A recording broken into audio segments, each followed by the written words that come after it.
Waxaad kala socotiin akhyaaray boqoradda isteelka iyo habeerteeda dagaalkooda waxa sababay iyo wuxuu ku bilowday. Muuqaalka runtiisa halkan ayaa ku ogaanaysaa. Soo dhawow daawade. Boqoradda isteelka iyo habeerteeda oo dagaalkooda TikTok aad ugu dhex qarxay.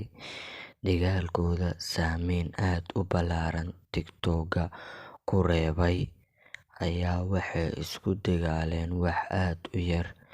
Boqoradda isteelka oo habeerteeda muuqaal ka duubtay bukuyeer habeerteeda ay leedahay marka ay tagtay sida la sheegay, laakiin arrintaas oo wax ku hoos duugan hadda caddaaday ayaa waxay tahay habeerteeda oo sheegtay. Boqoradda isteelka habeerteeda oo caddeysay inay muuqaalo ka hayso boqoradda isteelka.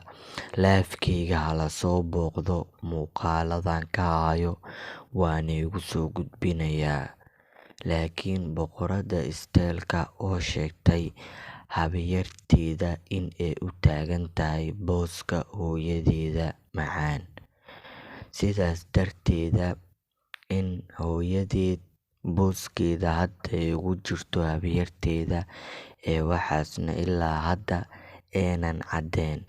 Muuqaalka sida aad wada aragteen asxaabay, haddaa aragteen muuqaal CC camera boqoradda isteelka lagu sheegayo in laga duubay, inuu muuqaalkaas sida saxda hadda la sheegay muuqaal sax uusan ahayn, oo ilaa hadda boqoradda isteelka wejigeeda oo saxan muuqaalka la haynin.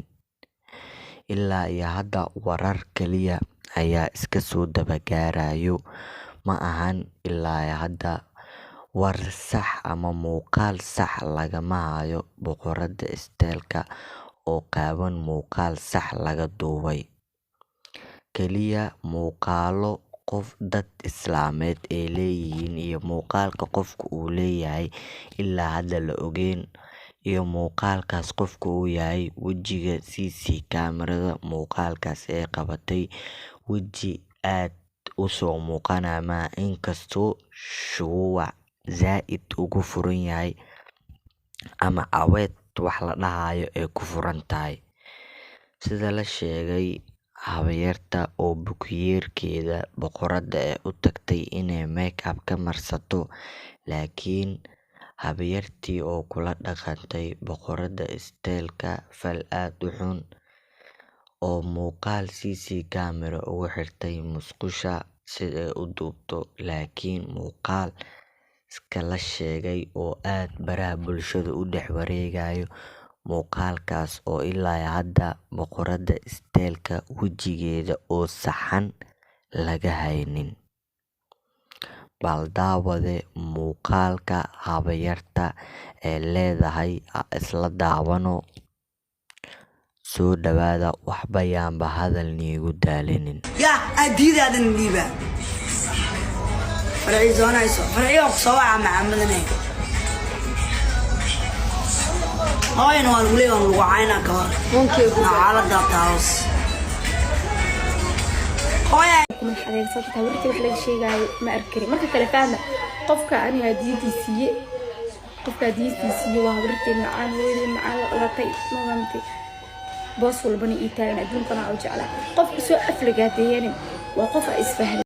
Asxaabay, ilaa hadda sidaan hore niigu sheegnay, arrinta ma caddo, muuqaal sax ahna lagama hayo boqoradda isteelka.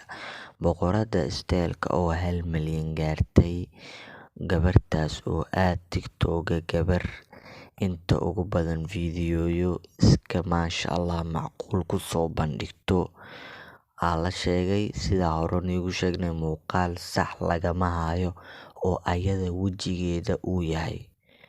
Intaas ayaan iga tagaynaa. Fadlan noo qurxiya channel-ka oo subscribe noo dhaha, gambaleelkana u furta. Intaas ayaan iga tagaynaa asxaabay.